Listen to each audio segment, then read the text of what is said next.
You can now get a 30-day trial to experience The Athletic for free. Visit the link in the description below to try it now.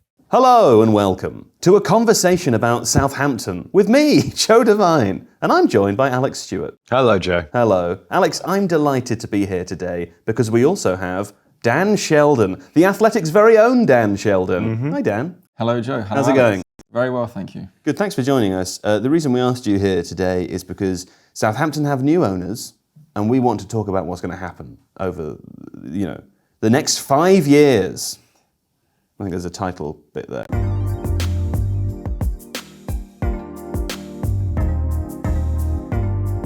Dan, here's the first question for you. Something I think about Southampton is they have a reputation for having great recruitment, great scouting, but also great youth player development.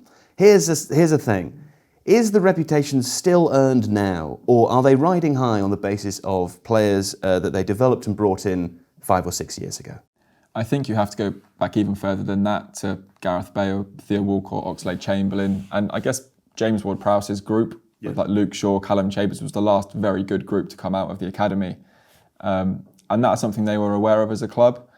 And I often thought that the academy was kind of still living off its former glories, but there's been a deliberate shift in the last kind of 2 to 3 years to really get that back. They brought in Matt Crocker from the FA, who's Director of Football Operations at the club, to kind of oversee the changes he wants to make. And we've seen this in the summer with the signings they've made, like Tino Livramento, another young player, Thierry Small, Armando Broja, who's on loan from Chelsea. This is like them going back to try and restore their academy to like a better shape, if that makes sense. Okay, well, that's useful to know. Alex, you've set a team up for us. I think a team that hasn't really ever played together before, but it's a team of a conglomerate of players that were Southampton recruited and or developed, a few years back. To look at it, it's quite amazing in comparison to the team now, isn't it? Yeah, so this is a good side, right? This is the side that in the 2015-16 season finished 6th. They were 5th after they played their final game, and then United caught up with them by 3 points and overhauled them.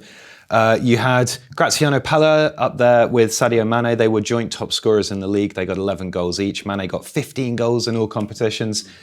Of this group, Fraser Forster is still there, having gone off to Celtic briefly. Obviously, Aurelio Romeo, who joined that summer, is still there, and James Ward-Prowse, who we mentioned. But if you look at the quality of the players who've departed, Virgil van Dijk, best centre-back in the world. Jose Font goes to Lille, wins a league title. Dusan Tadic, part of the Ajax team that got all the way to the Champions League semi-finals. Sadio Mane needs no introduction, etc., etc. So you had real quality here under Ronald Koeman, highest league position that Southampton have ever finished in. And more than half of them have gone now. It is worth pointing out that Shane Long is also still there. And Cedric you've got as well. Yes, Cedric's there. He's now at but Arsenal. He replaced Nathaniel Klein, who was sold in the previous summer and went to Liverpool as part of that exodus. Harrison Reed doing fantastically well for Fulham in the Championship. Yeah. So for Hullum, the famous football league team Hullum. The Tigers of Hullum. Yeah. Alex really knows what's going on outside of his circle. It truly is a fantastic team. But let's look at another thing that you've got for us here, Alex. Tell me what I'm looking at here now. So what you're looking at here is a graph of Southampton's league finishing positions. So here we've got where it's 8, 7, 6, 8. 17th, let's not talk about that. That's their league finishing positions in the Premier League as we go through the season. And then overlaid with the net transfer spend. Sure. So obviously here with minus 27.8, what that means is that they sold a lot more than they bought, sure. And that's why negative net transfer spend is good. And you can see that there's not really that much of a correlation. I don't know, it looks like it follows a pattern to me. It looks like they spent a lot of money in 2013-14 and then improved their league positions for 2 years, then spent virtually nothing, or at least a net negative for the following 4 years, and where they fall off a cliff there. Yeah. Could you call that a correlation, or is it not enough data? I mean, I think it's a little bit weak, but I think what's interesting is that Southampton always knew, and there were pretty active transfer windows. So the summer before that 2015-16 season, they brought in 7 players. The season before that, they brought in a similar kind of number. They always knew that those players that they were bringing in were basically treating the club as a bit of a stepping stone. There are obviously exceptions to that. So Romeo, for example, joined from Chelsea, having been at La Masia, and has stayed at the club and been a fantastic servant. But by and large, these guys were brought in order that Southampton could turn a profit on them. obviously when you have this period of definite overachievement, those players attract attention, they're going to get bought by better and bigger clubs. And when you see, I guess I would kind of look at it and assume that a good net transfer spend, a big negative, you would see the effect of that maybe the season following, as the absence of quality starts to tell. But again, lumping quite a lot of money here and then you see it going up, but again, spending a lot of money in this season here and not doing so well. So it's really difficult to say that there's that close a correlation. Okay. Well, they have new owners now, so let's talk about them.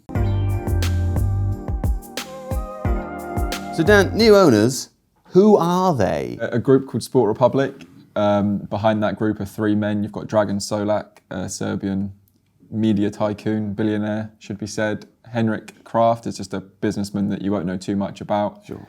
And Great name, though. Great name. And Rasmus Ankersen, who everyone, of course, will know from Brentford as their co-director of football operations there. That's the three behind it. Dragan is the main guy. He's the lead investor. Henrik and Rasmus have bought in as well, but the majority of the money has come from Dragan. Okay. And now with new ownership, we sometimes expect to see more money spent. We're looking at the net spend thing here still. Do you expect that to go up? Not particularly, no. I don't think they're going to come in, and it's not... One of the things they stressed quite quickly was that this isn't a Newcastle situation. We're not flush with cash. We're not going to come in now and start spending 30, 40 million pounds on players. But what we can do is for the last... Well, since Gal bought the club in 2017, the club have had a limit of £15 million that they would spend on a player. If you look at their most recent signings, seldom does it ever go over £15 million. And they've missed out on some good players because of that. So Brighton's Cucurella, they wanted him, but they couldn't. They weren't willing to stretch above that £15 million and missed out on him. What Sport Republic will do is say, well, they can make that extra £2 or £3 or £4 million available. And that, for Southampton, will speed things up and will make a difference because, you know, no disrespect to Shay Adams or Adam Armstrong, they're shopping in the Championship for strikers. Well, with the extra kind of finance, they may be able to shop at Waitrose and other like supermarkets, I should probably say at that point. This is not the BBC, it's fine. Rasmus Ankersen, probably shopping at Waitrose. Tell me more about him. He's a name that, as you said, we should already recognise from Brentford times. Yeah, so he's kind of synonymous, I think, with Brentford and the way they sign very good players for very little money. Although people you do speak to are quick to point out, you know, he was just part of the machine at Brentford. It wasn't his sole idea. I think if you look at how Matthew Benham, isn't it? Yeah. If you look at how Matthew Benham made his fortunes, it was through kind of like betting sheets and data and all of that. So they're very switched on, but he was a very good, you know, an important character in that. However, I wouldn't put all of Brentford's success on Rasmus. That's a point that many people have made, and I think he'd also be keen to make that point that he was part of the team. So that's where he would have kind of gained notoriety in football, I think, with Brentford and Midtjylland as well, because he went there as their chairman, and then they went on like some incredible run. So yeah, that's Rasmus. Okay, with that in mind, Alex, that Rasmus, you know, part of the team rather than the whole team, I believe you can show us Brentford's net spend and finishing positions as well, some of which, of course, will be in the Championship. But it'd be interesting to see what kind of approach, you know, we can see having been taken in the past with a different team. So, what you have here with Brentford is actually here, this is League One. They finished here. So that's not really a down, that first bit. That's That's an up. not a down, it's Yeah. an up. Yeah. Very confusing, but this is what happens when you mix your axes. Sure. So Alex then was we're very upset that we mixed the axes, by the way, just to let everyone at home know. He didn't want us to do that. But, I think I let everyone know. Yes. I overruled So then him. we go into the Championship here. What's really, really interesting is that obviously the jump from League One to the Championship, which is a really big jump in terms of quality, they have spent 1.8 million, Sure. which is not a lot. Every season after that point, until here, when they gain promotion to the Premier League through the playoff system, they have a negative net spend. And this is part of How is that possible? Well, how it's possible is you use data and analytics to find players that are undervalued. You then use them for 2 or 3 years, sometimes even less. They get good, or they, more than getting good, they advertise their abilities to a wider audience. Because if you're picking up a player from the Superligaen, for example, in Denmark, yes, they're there and people know about them, but if they're in the Championship, then you're showing your portfolio to a much bigger market. And that's why players like Neil Maupay or Ollie Watkins or Said Benrahma, they then get bought for lots and lots of money, and the process begins again. And Brentford always knew that was going to be the process. They weren't buying players to get attached to them. They were buying players that they could buy for low, develop, and sell for high. Okay, I've heard some people call this Moneyball. Moneyball. Now, I think it's useful for us to be able to explain what Moneyball actually is before we apply it to this context. Can you do that for us? I certainly can. So Moneyball comes from baseball, popularised by a book by Michael Lewis, and it's about the Oakland Athletics. And what they did was they realised that having no money, they needed to use data and scouting to find undervalued players to match teams that could spend much more. So they figured out this thing here, OBP, on-base percentage, correlated really well with winning. This is the average MLB on-base percentage. The more players that they could get on base, the more likely they would be to win. And so that's what's key about Moneyball. Moneyball is not just using data in sport, it's using data to find things that are undervalued in order to be able to beat the market.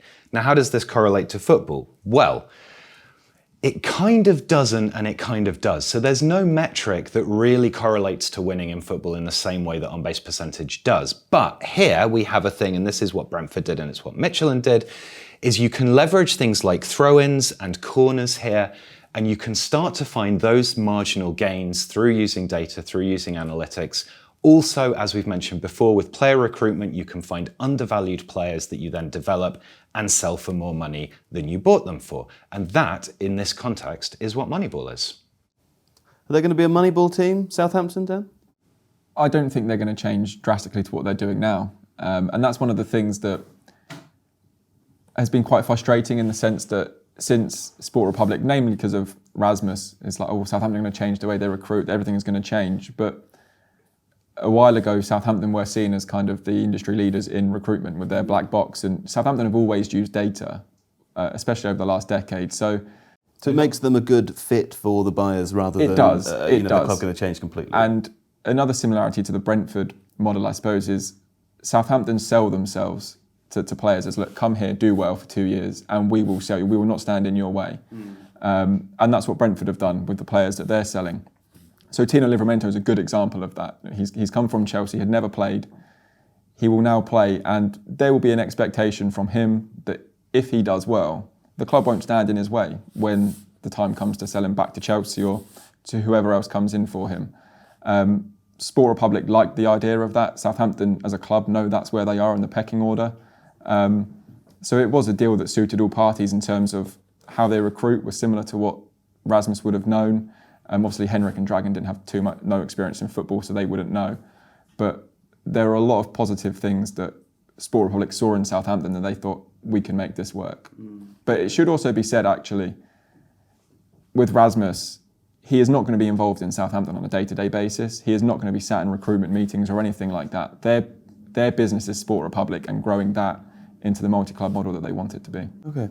So I suppose the final question, the thing I'm most interested in, is where do you think Southampton will be in 5 years? Impossible to predict, but go ahead. Still in the Premier League. Good. Still where they are now, I think. Just, they're never going to be a team, I don't think, that's challenging for Europe, because I think that gap just gets bigger and bigger every year, and they just haven't got the finance to match that. But they will be a team that continues to buy young players, continues to develop them, and continues to sell them for big money, and then they repeat the cycle and over again. That, I think, is kind of the best for Southampton. Okay. Nothing ever changes. That's the end now. If you like this video, please consider subscribing to the channel. The Athletic is home to some of the world's best sports journalists, including David Ornstein, Daniel Taylor, Ollie Kay, Amy Lawrence and Rafa Honigstein. There are journalists dedicated to each Premier League team, so every fan gets the coverage they deserve, not just the big clubs. And you can try it for free now for 30 days. See the link in the description.